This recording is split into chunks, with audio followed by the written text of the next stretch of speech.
యేసు రక్తమే జయం పరిచర్య. ప్రియ రక్షకుడైన యేసుక్రీస్తు నామమున ఈ ఉదయకాలమున మీ అందరికీ శుభములు కలుగునుగాక.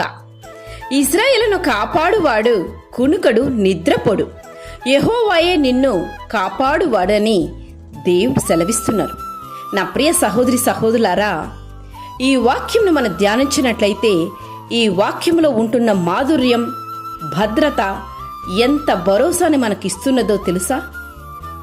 దేవుడు అంటున్నాడు, నీ కుడి ప్రక్కన యెహోవా నీకు నీడగా ఉండును, పగలు ఎండ దెబ్బైనను నీకు తగలదు, రాత్రి వెన్నెల దెబ్బైనను నీకు తగలదు, ఏ అపాయమును రాకుండా యెహోవా నిన్ను కాపాడును, ఆయన నీ ప్రాణమును కాపాడును, ఇది మొదలుకొని నిరంతరము నీ రాకపోకలందు యెహోవా నిన్ను కాపాడునని దేవుడిక్కడ భరోసానిస్తున్నారు. నా ప్రియ సహోదరి సహోదరులారా, ఇంత గొప్ప దేవుడు మనకుండగా మరి దేని గురించి కలవరం ఎందుకు? మన దేవుడు నిరంతరం మనల్ని కాపాడే దేవుడు.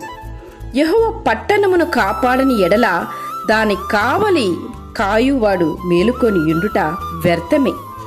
మీరు వేకువనే లేచి చాలా రాత్రి అయిన తరువాత పండుకొనుచు కష్టార్జితమైన ఆహారం తినుచుండుట వ్యర్థమే అని వాక్యం సెలవిస్తుంది.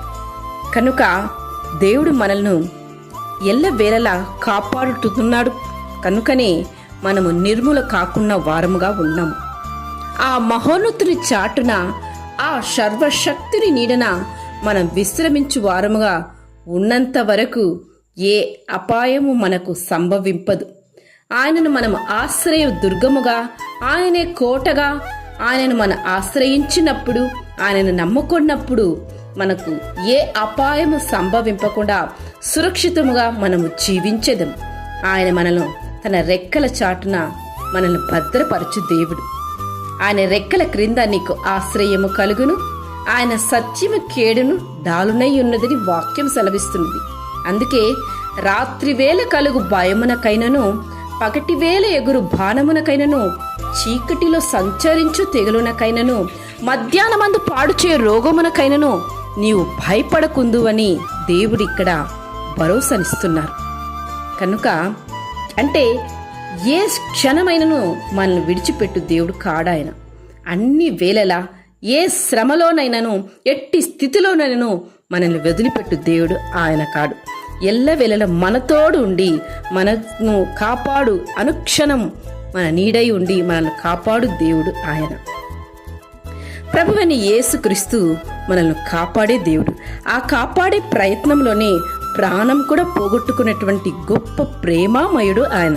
కాబట్టి ఆ ప్రేమగల దేవుని నీడలో ఉండటమే మనకు క్షేమము. ఆయనను విడిచి వెళ్ళే ప్రయత్నం ఎన్నడూ కూడా చెయ్యకు. నీ ఇష్టానుసారంగా జీవించి ఆయన నుంచి దూరముగా నువ్వు వెళ్ళినట్లయితే అపాయానికి గురి అవుతావు.